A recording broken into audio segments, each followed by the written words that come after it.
बच्चों, आज हम लोग षष्ठ पाठ पढ़ेंगे जिसका शीर्षक है स्फुट पद्यानि। स्फुट पद्यानि मतलब स्पष्ट पद्य, अर्थात जिन पद्यों में नैतिकता हो।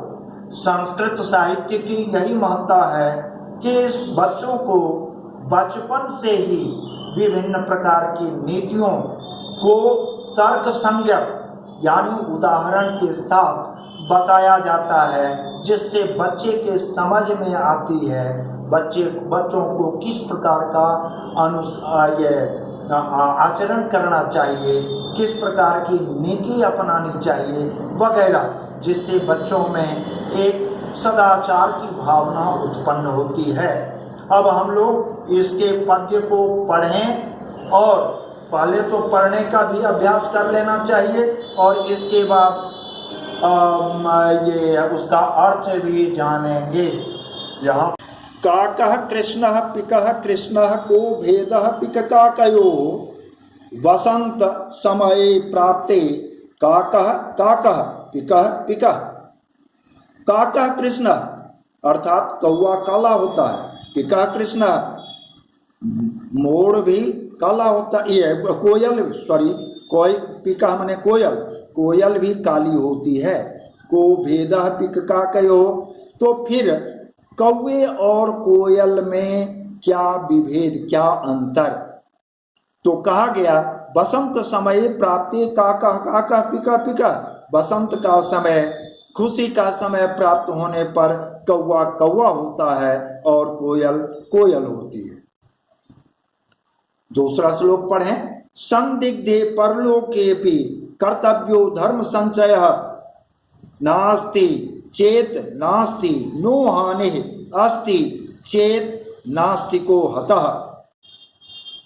फिर से पढ़ लें। संदिग्धे परलोकेपि कर्तव्यो धर्म संचयः नास्ति चेन्नास्ति नो हानिः अस्ति चेन्नास्तिको हतः। अर्थात संदिग्ध होने पर भी, परलोक में संदिग्ध होने पर भी धर्म का संचय करना चाहिए, अच्छे कर्म करने चाहिए। जो नहीं है वह तो नहीं है ही, इसमें कोई हमारी हानि नहीं है, लेकिन यदि है तो उस हालत में नास्तिक जो नहीं मानने वाले हैं वे मारे जाते हैं। तीसरा श्लोक पढ़ें। आगच्छति यदा लक्ष्मी नारिकेल फलाम्बुवत् निर्गच्छति यदा लक्ष्मी गजभुक्त कपित्थवत्। आगच्छति यदा लक्ष्मी, लक्ष्मी अगर आती है तो नारिकेल के समान, नारियल के फल में जल के समान, यानी नारियल का फल भी आता है और जल भी आती है। और जब जाती है, यदा लक्ष्मी निर्गच्छति, जब लक्ष्मी जाती है तो गजभुक्त कपित्थवत्, हाथी द्वारा खाए गए खैर के डंठल के समान संपूर्ण रूप से चली जाती है। तीसरा श्लोक पढ़ें। एकेनापि सुपुत्रेण सिंहे स्वपति निर्भयं सहैव दशभिः पुत्रैः भारं वहति गर्दभिः। एकेनापि सुपुत्रेण सिंहे स्वपिति निर्भयं, अर्थात शेरनी को एक ही पुत्र होता है, लेकिन एक ही पुत्र से वह शेरनी निर्भय होकर सोती है, जबकि दसों पुत्र के होते हुए भी गदही बोझ ढोती है। अर्थात जो डरपोक है उसके डरपोक पुत्र होने से कोई फायदा नहीं, संसार का बोझ गधे के समान फिर भी ढोना पड़ता है। लेकिन एक ही बेटा अगर सुपुत्र हो, निर्भय हो, निडर हो, तो अभिभावक माता पिता निर्भय होकर चैन से जीवन गुजारते हैं। अगला श्लोक, आदानस्य प्रदानस्य कर्तव्यस्य च कर्मणः क्षिप्रम अक्रियमाणस्य कालः पिबति तदरसम। फिर से पढ़ लें, आदानस्य प्रदानस्य कर्तव्यस्य च कर्मणः क्षिप्रम अक्रियमाणस्य कालः पिबति तदरसम।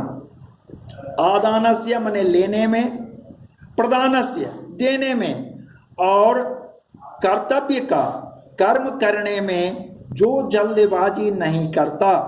क्षिप्रम अक्रियमान, अक्रियमान नहीं करने वाला, क्षिप्रम माने जल्दी, जल्दी नहीं करने वाले का काल उसके फल के रस को पी जाता है, यानी उसके द्वारा किए गए कर्म नीरस होते हैं।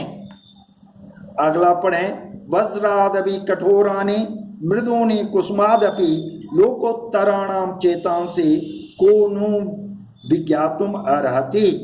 वज्रात् अपि कठोरानि मृदूनि कुसुमादपि लोकोत्तराणाम चेतांसि को नु विज्ञातुम अर्हति।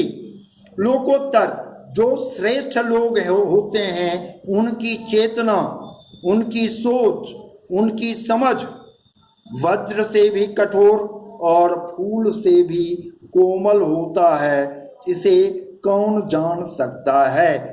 अब आप लोग इन श्लोकों को बार बार पढ़ेंगे और उसके अर्थ को भी लिखेंगे जैसा कि हमने बताया है, और लिखकर फिर होमवर्क के रूप में यहाँ पर व्हाट्सएप पर भेज देंगे। धन्यवाद।